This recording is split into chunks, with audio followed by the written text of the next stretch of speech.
Good news, everybody. This is Will Phototech coming directly to you through the power of the internet with my assistant, Sassy. You're a nut. You're a nut, yes. Don't lick my face, you fuzzy nut. And there's been a recent series of CEOs and C.O.O.s and analysts and a lot of people, including myself, that have been talking about the end of consoles. Now, Peter Moore, you need to cool it.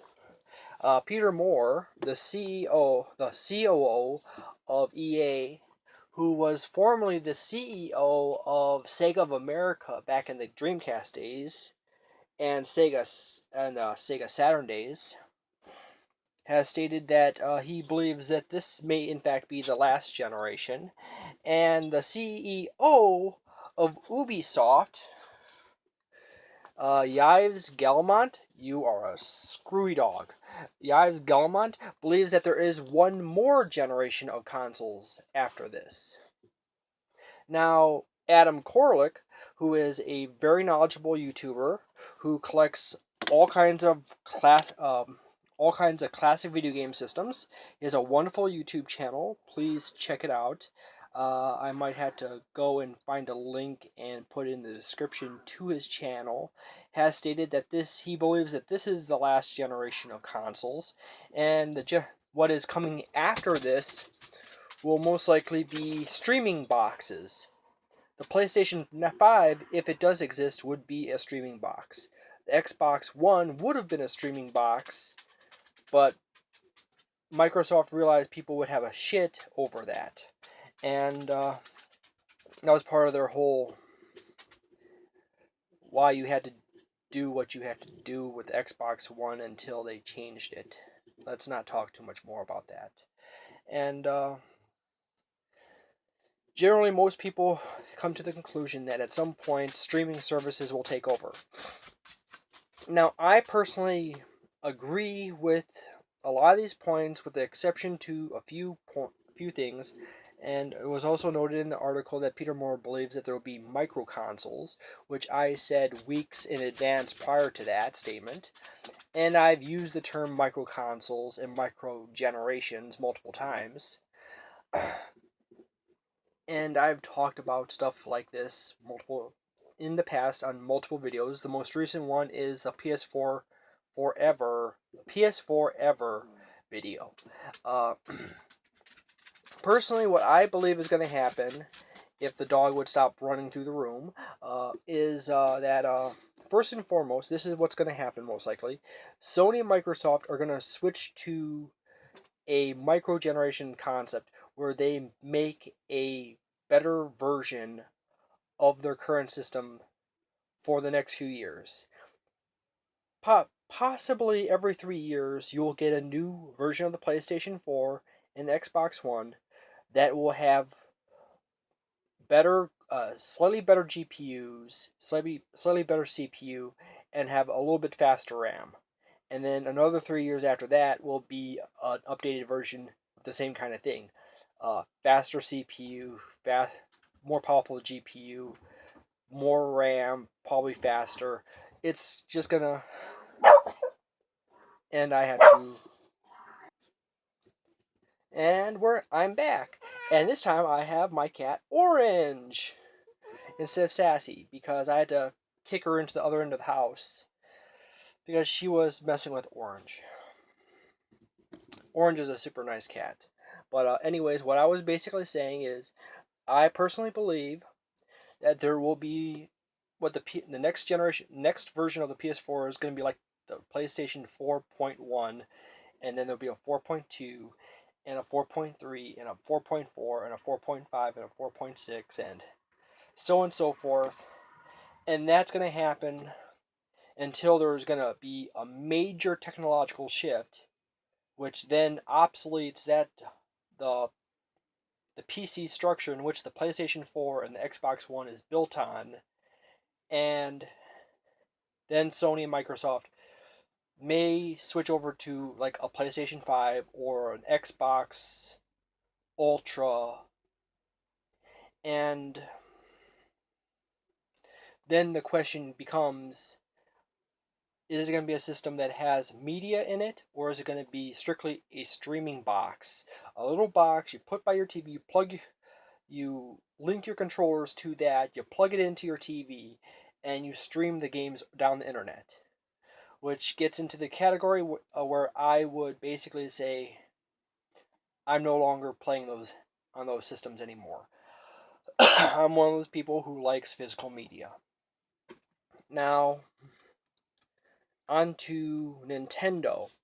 My personal belief on Nintendo, and much like Adam Korlick, is that Nintendo, even if Sony and Microsoft go directly to streaming boxes, in the case of Adam Korlick's theory, and Peter Moore, they both believe that the next generation after the PlayStation 4, Wii U, Xbox One will be streaming boxes. Yves, Guilemont, and me believe that there's potentially going to be another generation, but we have a different interpretation of what's the next generation. He says, this CEO of UbiSoft believes that there will be one more generation. I personally believe it's just going to be all micro generations with Microsoft and Sony. But in the case of Nintendo, Nintendo will make a new system. They will make a new system after that, and Nintendo will continue to make new video game systems and consoles until they go out of business, which is not likely, and they have a talent for lasting a long time. They're like almost 127 years old, so for them to go out of business, it would be cutting a very long lifespan for a corporation down, okay? So my general understanding and theory about how this is going to shake out is Microsoft, Sony, after the PlayStation, from here, next step is micro console generations, small increment upgrades in the systems to keep them close to the PC develop capacity, which is, I'm not going to go into that. And then in the case of Nintendo, Nintendo will still keep making consoles, and they will keep doing that forever. Nintendo will most likely use physical media for the most part. And as I've said way back, even some of my oldest videos, way back in like the Final Fantasy VII Definitive Editions videos and the Final Fantasy 15 theory videos and rumor videos, like in the single digit numbers of the video number. If you're looking at the title of the video, the numbers is how many videos I have so far. I'm talking about single digit videos. I've been believing that Nintendo is going to switch back to cartridge simply because cartridge technology is at the point now where it offers vastly more benefits than optical media than optical media offers over cartridge. The only negative to cartridge is it's a little more expensive to produce than optical media. That's it. And Nintendo really never gave up on cartridges. As I said in the last video, there are interviews with Shigeru Miyamoto and Satoru Iwata and multiple other execs at Nintendo and top guys that essentially said, this is during the GameCube and the Wii eras, we still believe cartridges are superior media than optical discs.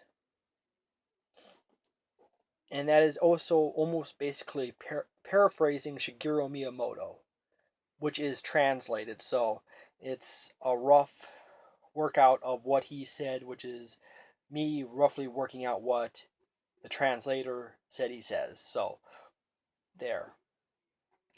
So I personally believe Nintendo is going to continue to make consoles. They're going to continue doing so for a long time until something severe happens. And the question about the consoles is what form they're going to take. Whether they're going to shift from a box you put by your TV to a device you carry around that you can link to your TV and play on the big screen. But that's a whole nother set of hypotheses and theories for another day. And in the case of Sony and Microsoft, they will be switching most likely to a streaming devices or micro generations. My favorite theory is micro generations.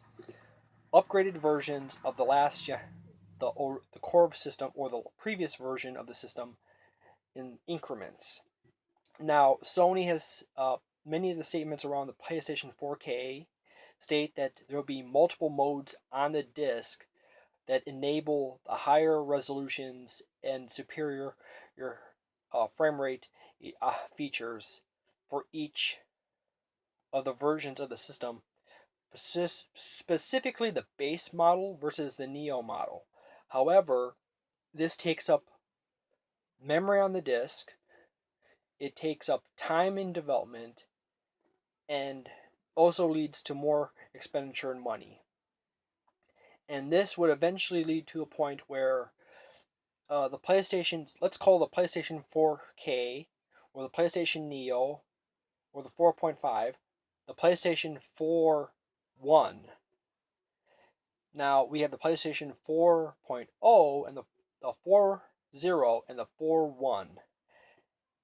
When they get to the 4.2 or the Mark III, or I'm sorry, this is getting really strange and convoluted.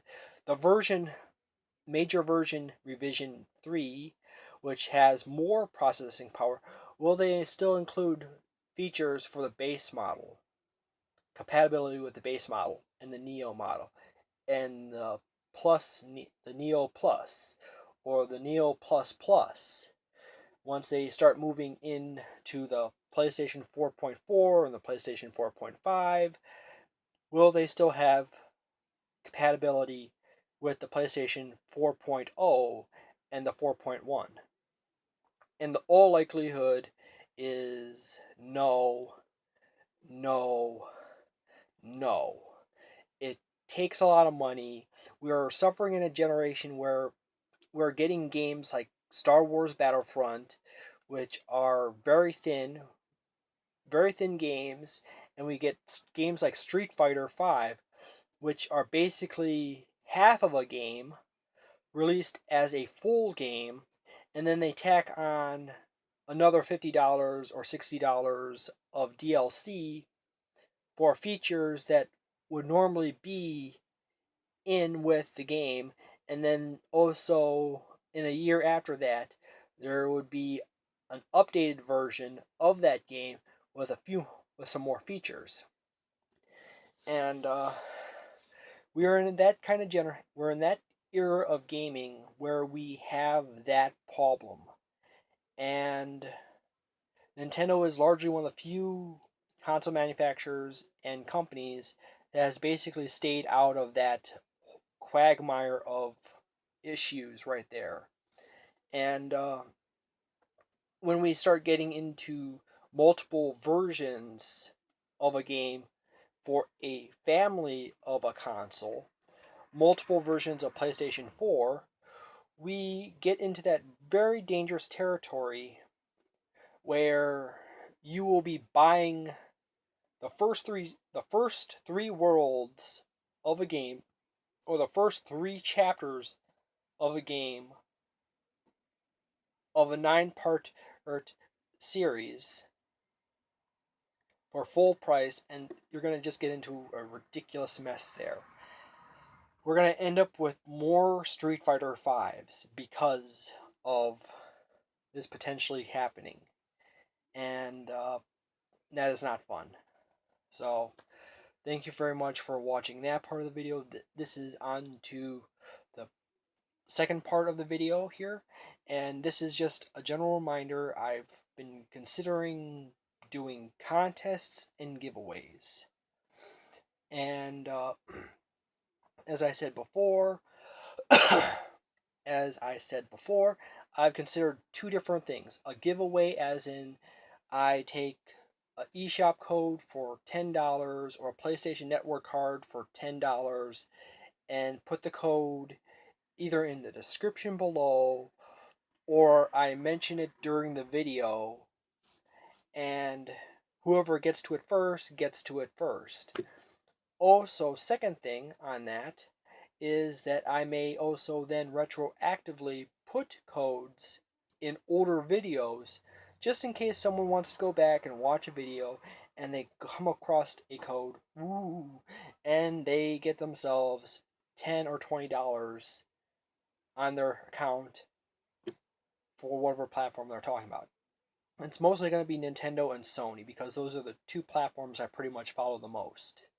Uh, and also what I cover the most, and the systems I own the most of. I have an Xbox, I have an Xbox 360, I don't have an Xbox One, but I might get one in the future. And in that case, I will start getting codes for those and start handing those out. So that is the giveaways. Now the contests, I was thinking of along the line of the most active viewer viewers will get put into a raffle, and then they will win a Nintendo 2DS, a Nintendo 3DS, a new Nintendo 3DS, a Wii U, or something like that. Now, the time scale for something like this is going to probably be boxed out by months, by a month. And that is just simply because if I did something like that every week, I would lose my butt off in money. I don't make enough. Every so often, you will see an ad on my videos, and I don't make enough on that to cover the cost of uploading the video. A typical a video, 1 GB cost me like $4 to upload, and I don't even make 10% of that back on the video. So what I'm thinking of on the contests is it's going to be monthly. At the end of the month, I'm going to announce at some point in the month what the prize will be, and the person who is the most active for that time period will be in the raffle for that item, and boom. And that'll be it. And this will include comments, shares. You go to my Google Plus page for my channel and you share the video to other places, and I'll see that, I'll put it into the tally, and there we go. So thank you for watching. Don't forget to do all those standard things that everyone keeps reminding you to do, like vote, comment, share, add to playlist, subscribe. Uh, Thank you very much for watching, and have a wonderful day.